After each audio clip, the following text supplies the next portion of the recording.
大家好，我是小玄子。在币圈混迹一段时间的朋友都知道，影响币种价格走势的关键因素，无非是基础面、技术面、筹码面与市场面。今天我们要聊聊币圈最近最热门的币种川普币、狗狗币以及派币。最近川普币横空出世，市场热度爆表，许多派友私讯问我，小玄子，川普币有川普撑腰，狗狗币有马斯克助攻，派币怎么办？它能不能和这些名人币较量？另外也有派友问，如果派币能在更多交易所上架，价格是否就会更高？今天我们就来一次性讨论这两大热门话题。关于派币上架更多交易所，是否意味着价格一定会更高？小玄子的答案是未必。虽然上架交易所通常能够提升币的流动性与曝光度，但这并不直接等于价格上涨，原因有以下几点：一、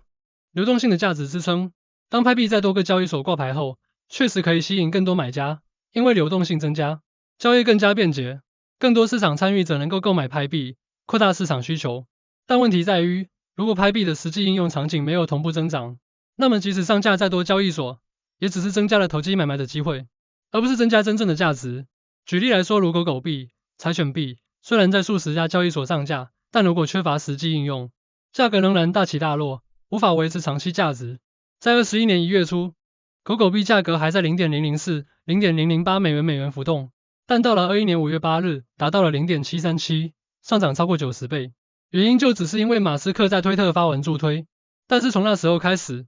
几年过去，价格始终徘徊在 0.08美元到 0.1美元左右，距离历史高点已经跌去超过 80%， 直到近期受到牛市影响，价格才回到 0.38， 只剩当年巅峰的一半左右。这也说明了密银币的高度投机性，受到名人效应的极大影响，而没有像派一样发展生态来支撑它的币价，是难以支撑的。二、交易所的质量，并不是上架越多交易所，价格就会越高，关键还要看交易所的质量。如果派币能够成功登陆像 Coinbase、Binance 币安、OX 等大型合规的交易所，那么对币价的支撑力将会更强，因为这些交易所拥有庞大的用户群体，带来更高的流动性与信任度。大型交易所对上架币种有更严格的审核标准，能够吸引更多机构投资者进场。更好的交易深度有助于减少价格剧烈波动，形成较为稳定的市场价格。相比之下，如果派币仅仅选择上架一些小型交易所或流动性较差的平台，虽然短期内可能会因为新币效应带来一些价格波动，但长期来看，这些平台的影响力有限，无法真正拉抬币价。因此，与其急于在多个小型交易所上市，不如专注于选择高品质、高信誉的平台，确保派币的市场流动性与长期价值稳定成长。接下来我们来说说川普币、狗狗币还有派币。虽然这三种币不太能拿来一起比较，但小玄子还是带大家来看一下。而在我写这篇文案同时呢，川普币也从涨破千的倍数开始回落了，当然这是必然的现象，为何呢？接下来就帮大家做个讲解。在说之前呢，如果你本身是玩密银币的，记得就要多去关注推特的消息，毕竟密银币本身大几率都是跟住消息走的，就像只要新闻爆出，那一家科技大厂失火了，基本上那家科技大厂当天股价就是会跌停，意思一样的。先来看看三者的起点。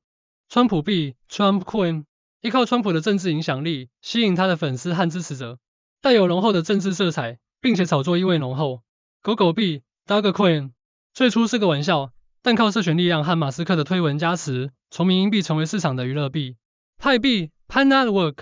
没有名人背书，靠全球数千万用户的参与，致力于建立一个去中心化、普惠经济的生态系统。那谁的影响力最强？首先呢，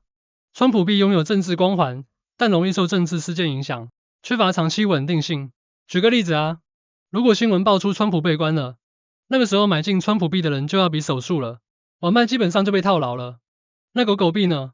则纯粹依赖社群炒作和马斯克的推文，涨跌全看大佬的心情。若今天马斯克突然发文出脱全部的狗狗币，那恐怕狗狗币不用1年就会从各大交易所消失下架了。关于派币呢，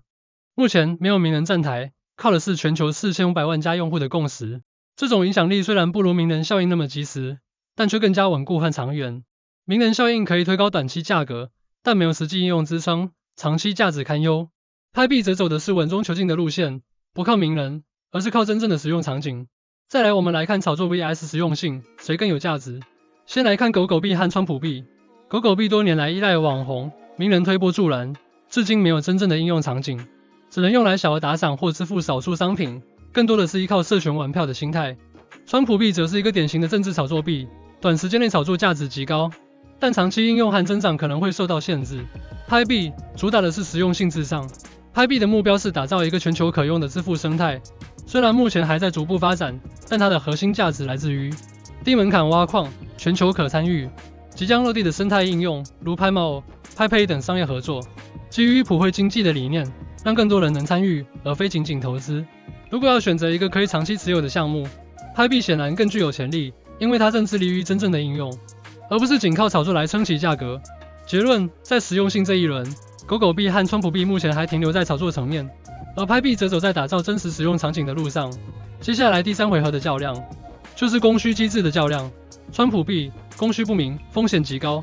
发行总量、流通机制不透明，可能存在大量内部控盘，风险很高。狗币无限供应，通膨严重，每年增发，理论上供应无限，虽然流通性高，但缺乏稀缺性支撑价格。拍币循序渐进，供需可控，目前约 70% 的拍币处于锁仓状态，只有在生态系统成熟后，才会逐步释放，供需关系相对健康。看完以上，你就知道为什么小玄子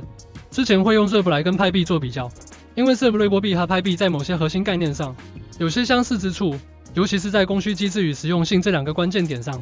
而不像川普币和狗币那样依赖炒作。SUP 的设计初衷是为了解决跨境支付的问题，与传统银行体系合作，让资金转移更快速，成本更低。SUP 采用的是预挖机制，总量固定为1001颗，每次交易会销毁一部分。这种供需机制确保了币的稀缺性，同时在实际应用中发挥效用。那拍币呢？拍币同样具有可控的供应机制，目前绝大多数拍币仍然处于锁仓状态，未来将根据生态发展情况逐步释放，这与 SUP 有相似之处，避免了狗币无限增发的问题。尤其在市场接受度上 ，SUP 已经被许多银行和支付机构接受，拥有实际的金融应用，但也因此受到监管机构的严格审查。但拍币仍在发展初期，生态系统尚未完全建立，未来是否能被广泛采用，还需时间验证。最后可能有人会问，那拍币有机会像 SUP 一样吗？这就要回到我们最初说的4大影响因素：基础面、技术面、筹码面与市场面。在基础面上，SUP 已经有稳定的合作伙伴和成熟的技术，而拍币仍在构建中。在技术面上，拍币的移动端挖矿和 KYC 验证让它更贴近普通用户。在筹码面上，SUP 的流通更透明，拍币则仍然大部分锁仓，市场压力较小。在市场面上，拍币拥有庞大的用户基础，未来市场接受度值得期待。所以，小玄子的看法是，拍币与 SUP 虽然在某些方面相似，但拍币更贴近日常生活，而 SUP 走的是金融机构路线，两者的发展方向不同，未来能否超越 SUP， 还要看 Pi Network 生态的真正落地程度。最后，小玄子要提醒大家，加密货币市场永远充满变数，不管是拍币、SUP， 还是狗币、川普币，都有自己的市场定位和风险。理性投资才是我们应该坚持的原则。从以上的分析，大家就会知道 ，Pi Network 团队一直强调普惠经济和实际应用，并不急于用夸张的市场宣传来吸引眼球，而是一步步的完成 KYC、建设生态、优化网络安全等基础工作。这与命币或政治币的短期爆发截然不同。最后，小玄子要提醒大家，加密货币市场永远充满变数，不管是拍币、SUP 还是狗币、川普币，它们各自都有不同的市场定位与风险。那么你怎么看？你认为拍币未来能否透过生态建设超越其他币种，还是说名人效应更有影响力呢？欢迎在留言区分享你的看法，记得点赞订阅。我是小玄子，朋友们，我们下一集见。